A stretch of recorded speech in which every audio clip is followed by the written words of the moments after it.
In today's video, I'm talking about bikini tips for beginners with Laurin.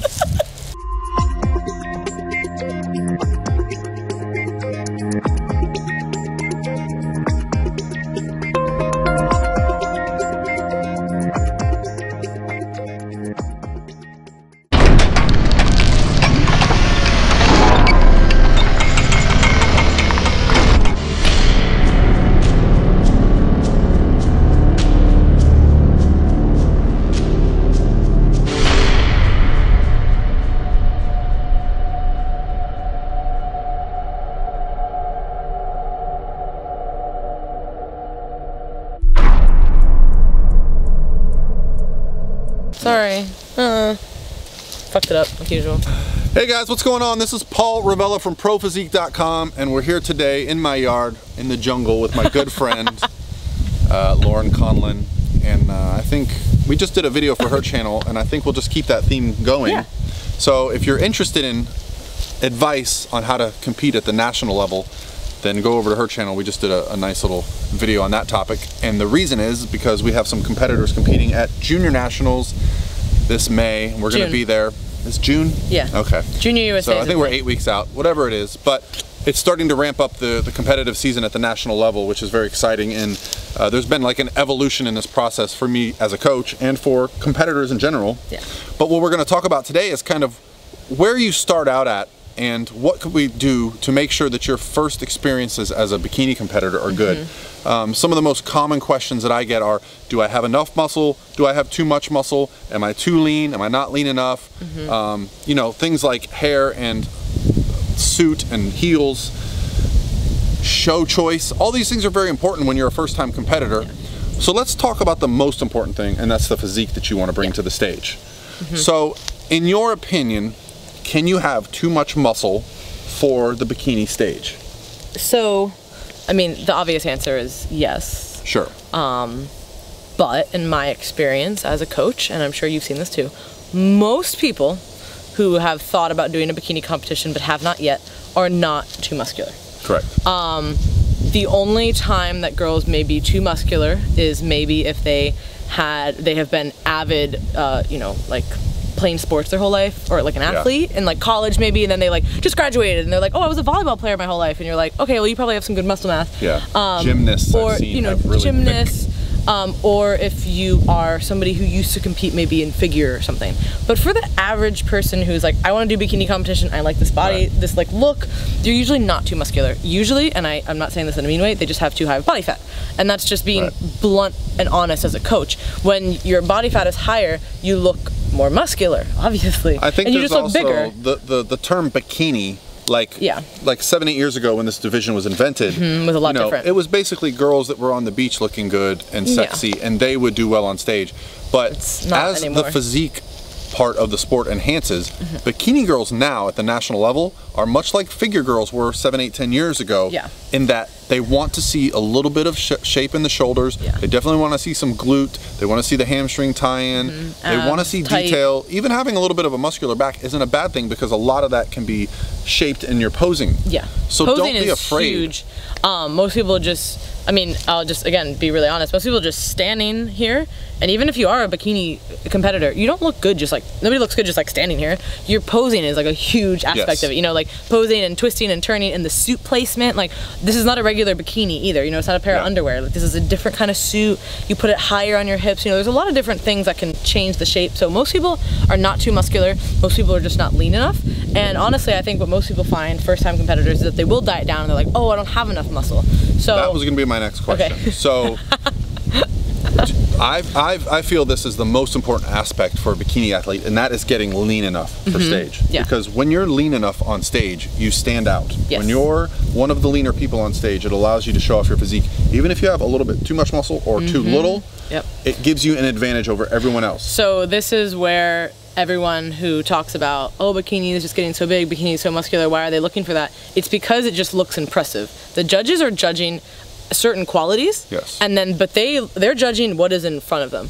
So if everyone's there and they all look good, but one person happens to be more muscular, but their whole package looks better, that's who's gonna win.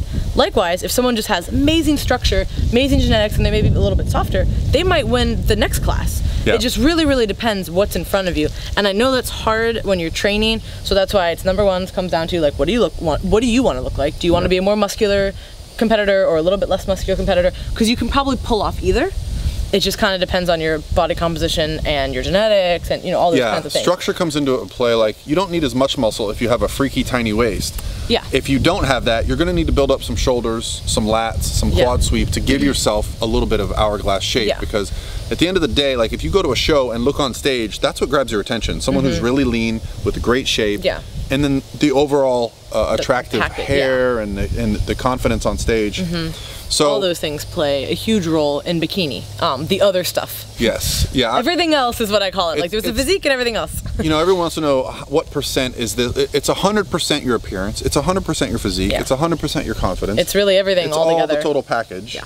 And it's something when you see it in person, you know. Like, you just, there's a girl that walks out on stage sometimes and you're just like, that girl has it. Yeah. And oftentimes, like, we've heard from some high-level judges that that's what they'll compare to. So sometimes some people will say, oh, well, they like girls leaner at the show, or they like girls more muscular. Well, it just so happens the best girl in the class was one of those. Yeah. And so then they start comparing from there. Yeah. So there's definitely, don't be afraid. Yeah, there's definitely geographical differences, you know, depending on where you're competing. Yeah. But for the most part, again, come in how you want. And the number one thing for any first-time competitor I think, is just to do it. You are never going to feel ready for your first competition, ever. Can I post a picture of your first competition? Please, that can be the thumbnail if you want. I'm putting it. Oh my God. It won't be a thumbnail, but it's going to be right here. Oh, it's amazing. Here's a picture of Laurin's first competition. Gosh. So, yes, future bikini pro. Okay? Yeah. That's what you see there? Probably not, but you know what? You evolved over time. Of course, yeah. And when I did my show, I literally, I had thought about wanting to do it. I went away to school.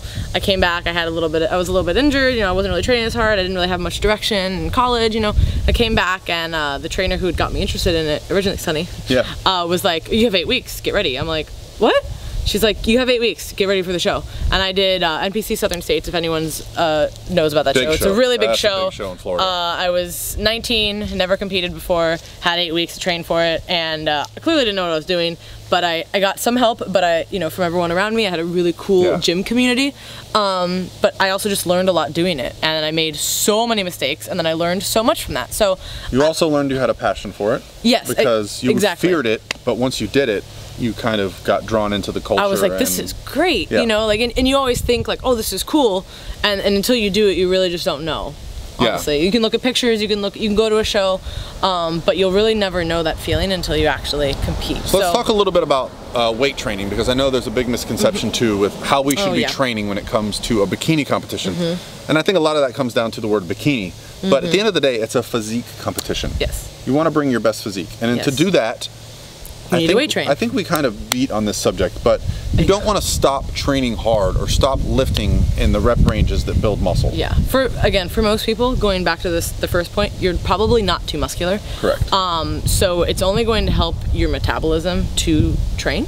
Because if you think that you're just gonna get by with a ton of cardio, low calories, and like maybe hitting arms, you know, and a little bit of, it's not gonna work out very well in your favor. Maybe the first time, but then afterwards, it won't. Now, everyone, I will say, does respond a little bit differently. There are people who I know who thrive on high reps. There are people who thrive on low reps. So there's going to be individual variation, but making sure that you kind of hit a wide variety of training stimuli is going to be that's massively important. Preach. Yeah. I don't always preach everything has to be 5 reps and under. No, God, I don't preach everything has to be 15 reps and over. No, it's... You want to vary intensities. That's kind of well documented. Be smart. You want to train heavy for you with good form. Yeah. Push yourself. Do things that you enjoy. Yeah, push yourself, I think, is a really good word. Like, I think too many people, and that looks different and feels different for everyone. Yeah. I think when we say, like, train hard, people think, like, you got to do a fucking powerlifting meet. Like, no. Training hard can be literally, like, leg curls and some hip thrusts. Like, it can be literally anything that you want it to be.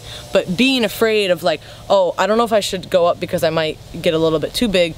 No, you guys, don't worry about that. Just train hard, enjoy it. The female body in general is not designed to carry a ton of muscle unless you're taking the hormonas and the things that some of those girls take to get that way. And I think that's the big misconception. There's a very, very small percentage of people who are naturally inclined to hold a ton of muscle. And there are people, I do know people who do, you know what I mean, just naturally have more than others.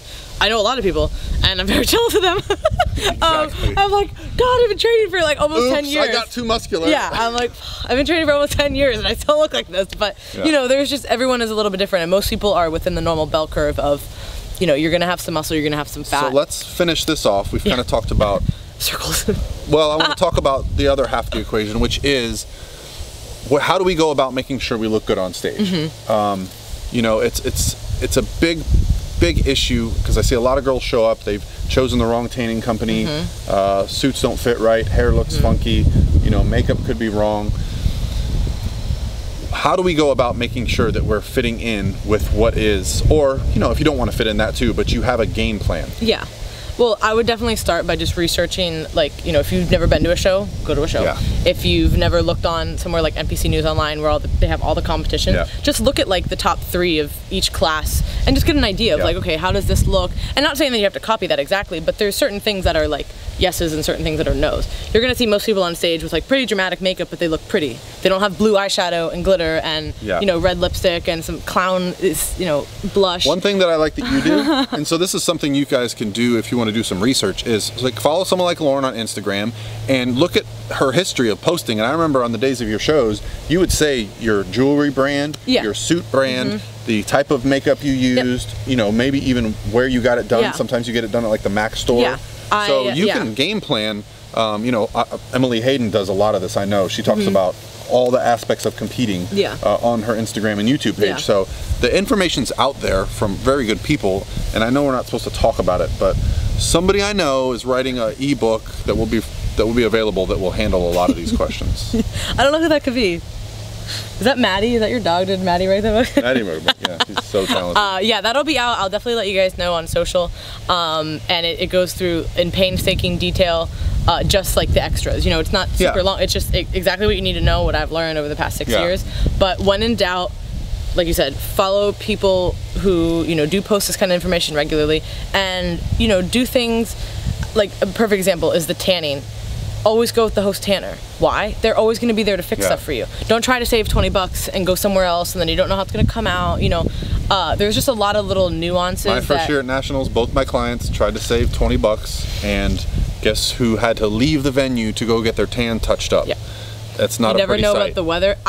The Miami and even in November, it was still 90 degrees, running out in your clothes. No, in 2013, when I did Nationals, it was like a monsoon, and I was running around. And I mean, you just literally never know. So always try to make everything as easy as possible on you, and doing your research beforehand is going to be imperative for that. Well, and that's another thing I'll add for beginners, and probably our final point. I don't want to get too long here, but if it's your first show, find something local. Don't make it really taxing on you to have to get on a flight and go somewhere. Try to find something that's within driving distance, very comfortable, you can get to the show, you know the area, your friends and family can come if they want. I almost always have people first show just be something local. Even if it's a show you might not feel comfortable doing normally, it's your first time on stage. It's not overly important. You're not going to turn pro day one. No. You need to take that first step. You literally just have to do it. And there's no other way around it. It can be a big show, small show, whatever size show it is, I don't care. Just do one show, and then you're going to make a lot of mistakes. No matter, even if you watch this video and you follow all the right people and you set up the whole game plan, you're going to do something wrong that doesn't fit for you, you know, and then you figure that out on your own. Like, literally, you cannot explain how different it is the moment until you walk out on stage, and the moment you walk out and come off, you're a different person. That first time you walk off stage, you are a completely different person than even 30 seconds ago. Every time I hear it, and that's why another thing I'll suggest, if it's your first show, compete in every possible class that you're available for. If you can do novice, if you can do masters, if you can do open, do them all. I know it's going to be another 60, 80 bucks, 100 bucks, whatever it is per class, but that experience is invaluable. That's like doing 3 shows in one day. I mean, you literally can't beat just more time on stage, because as soon as you get off, you're going to be like, I want to do that again, and you're not going to be able to do it until you get to the next one, so now you might as well just maximize this whole time. You've already spent all the time and money to get here. I had a client literally walk out for her master's class, get last call outs, and then get top 5 in novice and open because she was so nervous for the master's yeah. class that she forgot to pose, smile. She literally just stood there like a deer in headlights. But when she came out for the novice and open, did great. And she was like super upset after the master's class. She thought she had ruined everything. But as soon as she got her stuff back on stage, and it was just that experience. And if she'd only done masters, then she would that'd have been her day. A terrible experience. So you know, I can't express. There's a lot of things we could talk about for first-time competitors, but take what we said really to heart. Those are the big points. And start there. There's a lot of nuances. Let's say, get lean enough. Yeah. Don't be afraid to Keep train. as much muscle as you can. Pick a show close by. Do as many classes as you can. And look at the people that you like the way they look on stage and get some advice. Yeah. Those would be the big takeaways from this video. If you have any questions or you would like to know more, Laurin's channel has a lot of great videos on these topics. Comments below. Me and Laurin will try to answer the questions, and I guess that'll be it for today. Yeah. All right, thanks guys.